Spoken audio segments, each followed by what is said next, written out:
Honorable members of this Select Committee on Petitions and Undertakings, I want to greet you first and foremost this afternoon and welcome you in this meeting.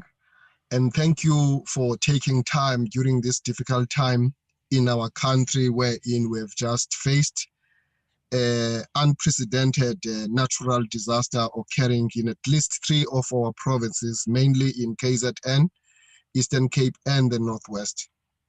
At this juncture, we are with the families that have lost their loved ones, as well as the families that they have lost their houses. Today, they find themselves roofless, foodless, and helpless.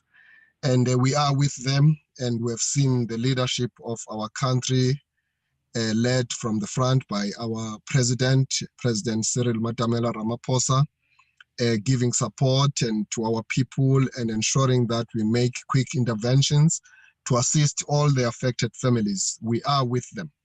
I take this opportunity to welcome you because I know that most of you are on the ground trying to assist here and there, but we felt it was important that side by side in attending to those emergency and urgent matters that we also meet and continue our work from this end, because it takes us putting all the hands on the deck in all fronts to ensure that we keep the country working, we keep our government doing what it is expected to do. With those few remarks, I welcome you and I declare this meeting duly opened. Welcome, members. A special welcome to you, Minister of Health, Dr. Patla, and thank you so much, my leader. We know that there's a lot in your plate, there's a lot expected from your office and your department, but thank you for taking this time to come and join us here.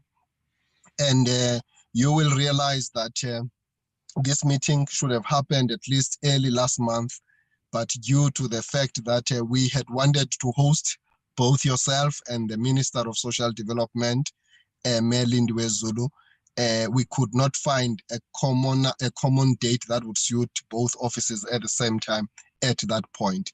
We then decided to say that if your good office is now ready to present to us, we will give you the opportunity without any further delay. Thank you so much then for making time and ensuring that you create a date out of your busy schedule to come and appear before this select committee. We welcome you together with your staff. Members, the meeting, as I indicated, is now duly opened. I just want to check from a point of view I've not received any apology, but the members of the staff in the unit, if they can indicate if we have any apology coming from the members. Thanks, Chair. Good morning, afternoon. Hello? Yes. Well, yes, Chair, I haven't received any apologies yet. Okay, wonderful. Yeah, thank you so much. Then it means then that there is no recorded apology. And without further ado, as I have indicated, we have a single item on the agenda, and that item is linked to an undertaking which was made by the Honorable Deputy President Didi Mabuza on the 11th of March 2021. You will recall, members, that the Deputy President of the Republic made the following undertaking in particular. I'll just take one point, which is an all-encompassing point, because we have shared that undertaking with all the members of the committee as well as with the ministry. With respect to the vaccination rollout plan, we can confirm that there is a comprehensive geo-mapping of all facilities and vaccination sites that will ensure equitable access to vaccines by everyone, irrespective of where they live. Indeed, government will ensure that the vaccination program is geared towards reaching rural communities through platforms with high reach in audience share in those areas. Our plan includes communicating vaccination messages in all official languages on national, community, regional, and commercial radio stations, featuring dramas and generic adverts. The awareness campaign will make use of the outdoor platforms across the length and the breadth of the country, including rural communities, which amongst others is the use of the outdoor billboards, taxis, electronic screens in public places, as well as boards in shopping malls and branding of buses to communicate the message of vaccination. In a nutshell, that is the undertaking made by the Deputy President, and that undertaking, it goes without saying that it is linked to the work of the line function minister, and it is for that reason that the minister is here to take us into confidence as to what has happened and what is going to happen and what is already happening in respect of that undertaking made by the Deputy President. Minister, I now take pleasure to introduce you to the members of this committee and allow you to make your representation and declare that particular undertaking to us as well as the nation at large, because we are live on the national television of Parliament channel in particular, and therefore the time is now yours to take us through. Over to you, Minister. Thank you very much, Honorable Chairperson.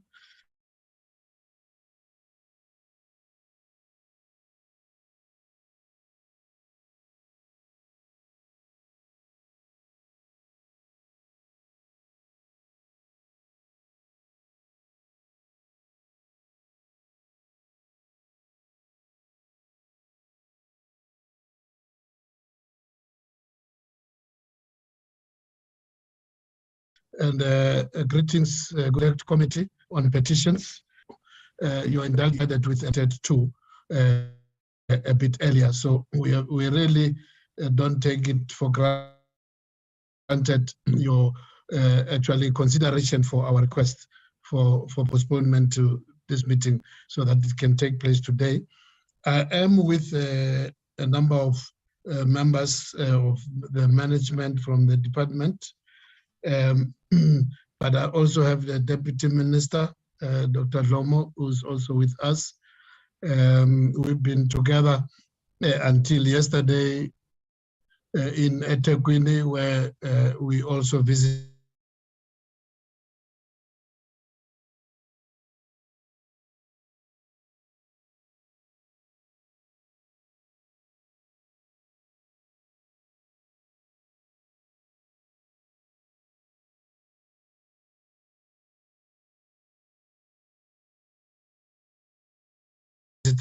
a number of sites. A number of health facilities are also affected. Huge inconvenience in terms of access, seriously damaged. Many of our very busy hospitals, such as the Prince Mshini Hospital in Umlazi, Wentworth Hospital in the Wentworth area, which these are big hospitals which service a lot of population.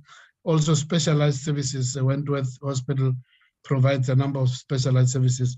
They are struggling with the water provision because of the damage to the infrastructure. But otherwise, most of them, they have not suffered huge damage to their own infrastructure and equipment. But you can imagine a hospital with limited water supply is itself a health hazard. So we're busy, over the last 2 days, giving support to our colleagues in the KwaZulu-Natal Health Department and the government of KwaZulu-Natal. And of course, as you've mentioned, as the president declared this a national disaster. So we're working together to try and actually, make sure that we can bring services to the people. On the matter of today, Honorable Chair and the honorable members, together with the Deputy Minister, as I've said, I have a number of management team members from the health department, but specifically for the purpose of today, we have studied the Deputy President undertaking of March last year, and on the basis of those undertakings, we went through what then has happened and what still remains to be done. So with your permission, Honorable Chair, so that we are very systematic, I am with the Deputy Director General of our department, who substantively is responsible for the National Health Insurance, the implementation of the National Health Insurance. But in the process of COVID, we also diverted him to be the person in charge of the vaccination program. So we do have a short presentation which we'll make, and which after which then we'll be able to take questions and comments. So with your permission, Honorable Chair, I hope that Dr. Nicholas Crisp, who is on the platform, has the permission to can put up a presentation. Thank you very much, Dr. Crisp. I hope you have been given the rights to share your screen. If that is so, you can proceed with the permission of the Honorable Chair. Thank you. No, thank you, Minister. I think he can go ahead. It's allowed. Thank you. Thank you, Minister. Thank you, Honourable Chair. Good afternoon to you, Minister, Deputy Minister, and all the honourable members of the committee. The latest version is with Mr. Khatla, so if you don't mind letting Mr. Khatla share, that he can put it up. Otherwise, I will find another version. Mr. Khatla, are you able to share from your side for me, and then I'll go through the slides.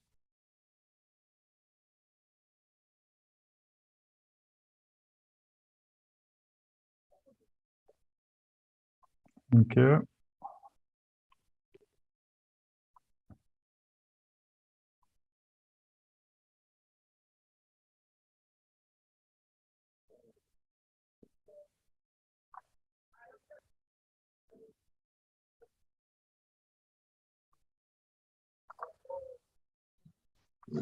Is Mr. Khatla winning? We don't see any presentation.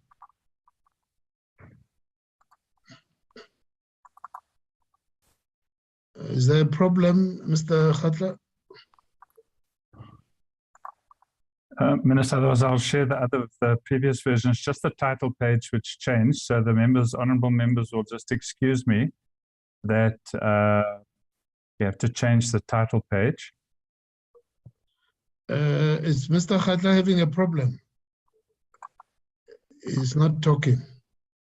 Minister, I've got a version. It's fine. It's just the title page that has changed. So we will provide the final one.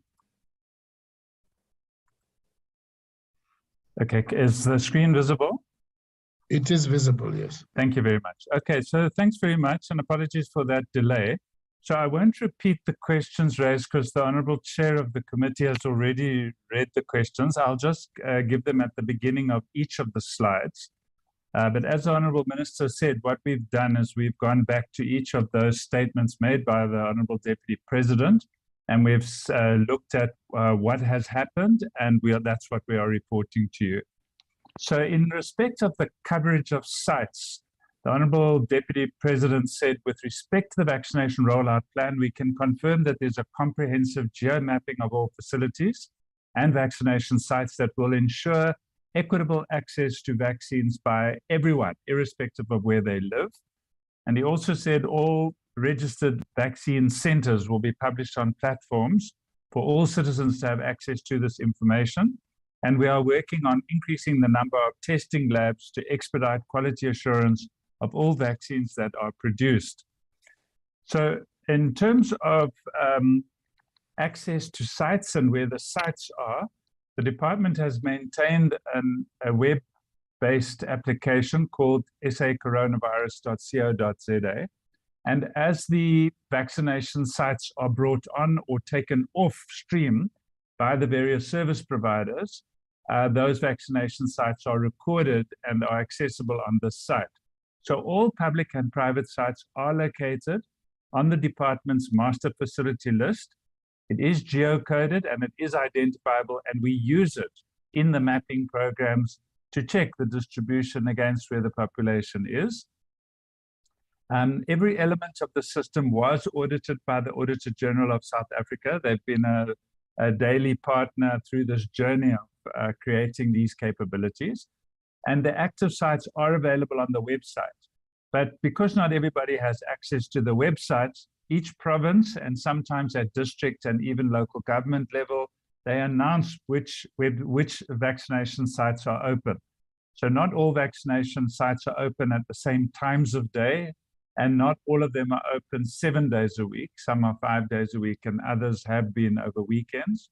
But those announcements are made locally, and the private sector, where a lot of these vaccination sites are, also announce and put up signs to show when the vaccination sites are open. So it is auditable, it is available, and there is a central place where we are able to use it for planning. Regarding our communication and being able to reach communities, this is indeed a challenge. The President said, indeed, government will, Deputy President said, indeed, government will ensure that the vaccination program is geared towards reaching rural communities through platforms with high reach in audiences to share in those areas. Our plan includes communicating vaccination messages in all official languages on national, community, regional, and commercial radio stations, featuring dramas and generic adverts. And the awareness campaign will make use of outdoor platforms across the length and breadth of the country, including rural communities, which amongst others is the use of the outdoor billboards, taxis, electronic screens in public places, as well as boards in shopping malls and branding of buses to communicate messages of vaccination. So what happened, there were a couple of slides on this, is that specifically in reaching rural communities and specific reference to official languages. On the left-hand side of the slide, we've had two major approaches. One is using media platforms, and the other is the activation of local leadership and social mobilization networks in each district, and within the districts, sometimes it's tailor-made to a sub-district. So regarding the media platforms, we have used radio in all 11 official languages. We've had excellent cooperation from the radio stations. The SABC in particular has done over 7,500 public service announcements. So those are announcements for which we do not pay. The SABC pays for those short clips. We have also engaged with 45 community radio stations where there's been weekly multilingual talk shows, and there's been what they call side-by-side radio dramas in all 11 languages to promote vaccination. We have a record because they send us the lists of what has been aired and what has been produced. As far as the print media is concerned, this is mostly on paper, but some of it is on billboards and on larger print material. There's been the same messages that were in the radio adverts have been in what they call print collateral in 14 languages, including large print and braille for people who are not able to see well or are blind. So far, 15 million brochures were distributed, and post-vaccination leaflets have also been distributed across the country. I'll elaborate on the 14 languages in a moment. As far as the local leadership is concerned, this has proved to be one of the major strengths of the vaccination communication campaign. There's been linkages with local leadership. It differs from one part of the country to the other, but especially at boomer vaccination weekends, the provincial houses of traditional and Khoisan leaders have been major players and extremely influential in their communities. There have also been joint district communication strategies between the Department of Health and GCIS, and I'd like to take the opportunity to thank the Government Communication Information Service because the levels of cooperation and support have been fantastic. Local collaboration with community constituency front and religious leaders has been spearheaded by our political principals on several occasions, and we continue to have a good relationship with most of the religious leaders that we are in contact with. There's also been secondment by NGOs of communication expertise, and we have been able to get communication people into all the district health teams because we are health professionals and don't necessarily communicate particularly well. So it's been very helpful to have these people working with us. There have been 100 community-based organizations across the districts of the country funded and to support community mobilization and to promote site accessibility. So this is some of the material, and if I just briefly cover the outdoor billboards, taxis, and electronic screening. 4.5 million rand was spent by GCIS on the outdoor media campaign.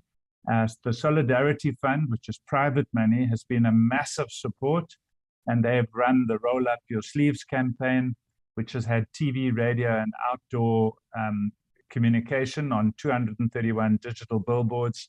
There were campaigns at 16 of the country's biggest taxi ranks, and there have been 1,019 screens installed in taxis. You get a sense of what has been shown on them from the pictures that are illustrated here. The posters that I referred to earlier in 14 languages are the 11 official languages. And then in select communities, we have also published in Shona, French, and Swahili. And we've so far distributed 260,000 posters. And the NGOs have been major players in this distribution, including to 20,000 spaza shops. There's been an information campaign that we have aimed at people with disabilities, in particular the Braille, which I referred to earlier, where we've had 12,000 pamphlets distributed. But there's also a series of videos for people with hearing disabilities. Reaching rural communities, we thought, was going to be the most difficult, but with the various partners we've alluded to and working with social society partners, the two main strategies have actually done remarkably well in reaching rural communities. As I've mentioned, there's been the radio and the dissemination of print languages in the 11 South African official languages, but the mobilization of local communities and the local leadership, and by that I include the religious leadership, has made it possible for us to get to communities across the whole country. I must also thank the donors. There are a large number of both South African and international donors who have been part of our teams. And in the 41 more rural districts, not the metros, there's been a concerted campaign to ensure that we left nobody behind. I won't repeat what I said about the 11 languages. We, at one point in what we call our social listening program, realized that we were missing large parts of communities who were vulnerable and not being vaccinated, who speak not our 11 languages, but foreign languages and are concentrated in those communities. So we targeted those communities as well. The outdoor billboards, taxis, and electronic billboards, I've already spoken about. Hopefully the members of the committee have seen them. And then with the posters, the DG Murray Trust has been a major partner in our demand generation campaign. And they have helped also with a partnership with Flash and Kazang, which service the spaza shops, to make sure that we reach communities who use spaza shops for their shopping. And in that way, we don't just concentrate in the malls and the large shops. The Department of Health produced some posters, but there were a lot of other posters that were produced. And they call it a flash poster as well, where the country flags of other communities were also shown to try and attract those people to vaccination. People with disabilities, there have been some sign language videos as well, as I've referred to. So there was also a statement made that all suppliers will be requested to produce lab certificates to buyers, providing a unique identifier on delivery of vaccines and online verification of that certificate. Now, this is perhaps a little bit difficult to follow what this means, so I'll try and explain. What happens is when we get any medicine that comes into the country, we have to make sure that it's not fake medicine. And there are various tests that the National Department of Health does with our partners to verify that those medicines are indeed legitimate. In the case of vaccines and what we call biologicals, we have a laboratory that is located in Bloemfontein called the South African National Control Laboratory for Biological Products. That laboratory performs all tests on all vaccines that come into the country or that are made in the country, and that lab functions under the provisions of the law, the Medicines and Related Substances Act. And what happens is we send samples from the central store when the biologicals, the vaccines, arrive in the country. We send samples from every batch as they are labeled by the manufacturer. And within the batch, they are grouped into what are called lots. So the lots and batch samples go to the lab. The lab tests them to check, one, that they are what they say they are, but two, that they've not been damaged in the process of being transported into the country. And only once they give us a certificate of release, then are those vaccines distributed for use. We do not release those certificates into the public domain to avoid any form of fraud or corruption of the certificate process.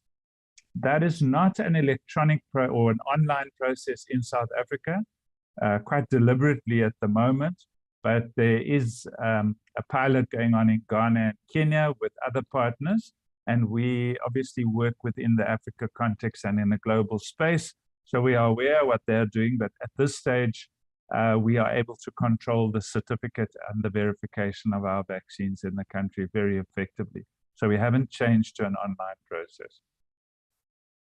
Just to add to that, there's a unique identifier that is then put into every what we call tray. So within a batch and a lot, you get a tray where the vaccine vials are distributed to us. They get a tracer in them that we can track and trace every one of those vials and every one of the trays, so that if they are stolen or ambushed or in any way there's fraud committed around the vaccines, we are able to reduce or eliminate even counterfeit vaccines circulating in the market. We do use barcoding to track our medicines in this country, and all our vaccine doses and vials, everything is barcoded. We do use the international standard. In fact, we're using the European standard. I won't go into all the technical details. They are shown on this slide.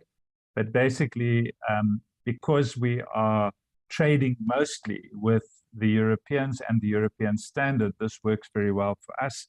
And we are able to follow every single delivery right down to the vial.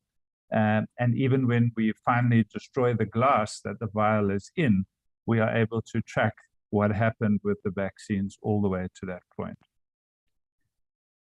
Then the Deputy President said, ultimately, we will move towards local manufacturing of vaccines, which will offer opportunities for open contracting opportunities for limited localization. We have made substantial progress. This is a long process. It will take many years to get to full production, but there are 4 manufacturing hubs in South Africa. They've all been in the media, but I'll briefly speak about them. There's Afrigen. It's a multi-partner. I'll show a bit more about this later. And what it is what we call a tech transfer hub. So they are manufacturing what's called mRNA vaccines. You'll be familiar with the Pfizer vaccine, which we use, and the Moderna vaccine, which we don't have in South Africa, is also an mRNA vaccine. And what they're doing here is taking the technology and using the technology to manufacture the primary substance here in the country. There's a long process. I'll speak briefly about that just now. The second, that's happening at Afrigen in Cape Town. BioVac has got a manufacturing plant and a fill and finish plant in Cape Town that is one of our major partners in the north of the country in Johannesburg. And what they are doing is they are doing the fill and finish for Pfizer. So they don't manufacture the vaccine per se. It comes in bulk and it's bottled and labeled here. But they are also, they have a lab and they are doing the manufacture of what we call API, the active pharmaceutical ingredient, also for an mRNA, for the Pfizer vaccine. And in time, that mRNA technology will be used not just for COVID vaccine, but for other vaccines. BioVac is a partnership between private sector and government. Government owns a substantial share of BioVac. The third one is NANT SA. This is a private philanthropist, South African born, living in the United States, who is investing in 3 countries in Africa and has bought premises and is busy establishing what is called Immunity Bio. And they are going to manufacture a different kind of vaccine. It will not be only for COVID, it will be other vaccines as well. but that is a new process, and the warehouses are also in Cape Town. Then there's Aspen. It's in Gqeberha, and this is a known South African company. They won the contract initially to fill and finish Johnson & Johnson, which is not an mRNA vaccine. It's a different kind of vaccine. And they have been doing the fill and finish for us in South Africa, but also now they're one of the biggest fill and finish plants for Johnson & Johnson across the globe. And they have recently got a contract to do more than fill and finish, and actually they'll be manufacturing vaccines in South Africa in due course. So the aim is that we will have this diverse portfolio of vaccines, both the messenger RNA, which is one mechanism of making vaccines, and adenovirus, which is another mechanism. And we expect that we'll be able to manufacture these vaccines in South Africa in the years to come across different vaccine platforms. So the diversity of this portfolio is important because it will help us to be self-sufficient, but also globally competitive with pricing. I must also say that the Department of Science and Innovation is the primary government department involved in this space. We work with them, but they are the ones, and they have made a detailed presentation to the Interministerial Committee on this. Then the Deputy President said we are proactively working on adopting open contracting principles as part of ensuring transparency in the procurement of vaccines. So what we have at the moment is a number of vaccines. The way in which it works is that in order to sell any medicine, including a vaccine in South Africa, there must be a registration with our regulator, which is SAHPRA, the South African Health Products Regulatory Authority. It's quite a strict authority, and they work together with regulators across the world, what are called stringent authorities, and they swap and exchange data. But we do not register anything in South Africa unless we have double-checked that it's appropriate for use here.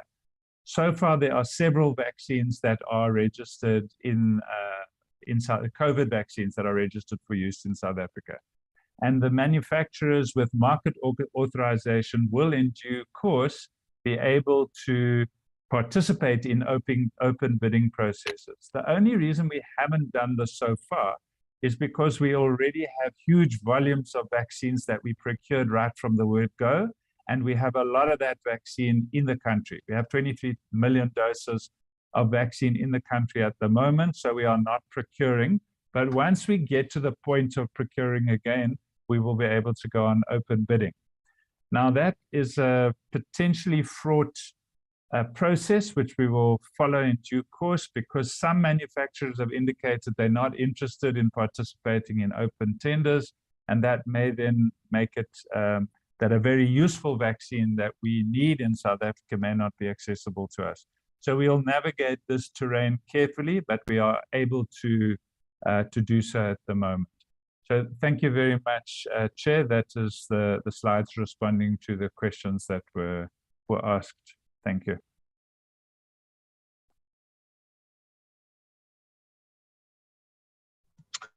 Thank you very much, Honorable Chair. My apology, my connectivity is unstable, so I've been on and off, but I've just managed to come back as Dr. Crisp is concluding the presentation.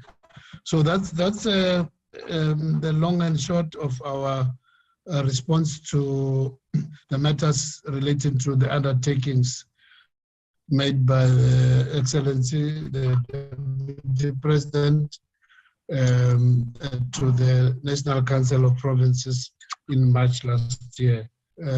Thanks, Honorable Chair.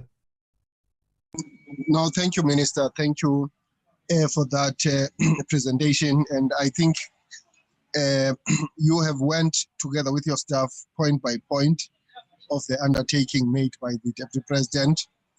We appreciate the presentation, and I now wish to put it to the members if they have maybe questions of clarity or comments which they wish to make. And then we will afford you an opportunity to answer those questions and perhaps give brief responses to the comments made. Members, any takers, any hands?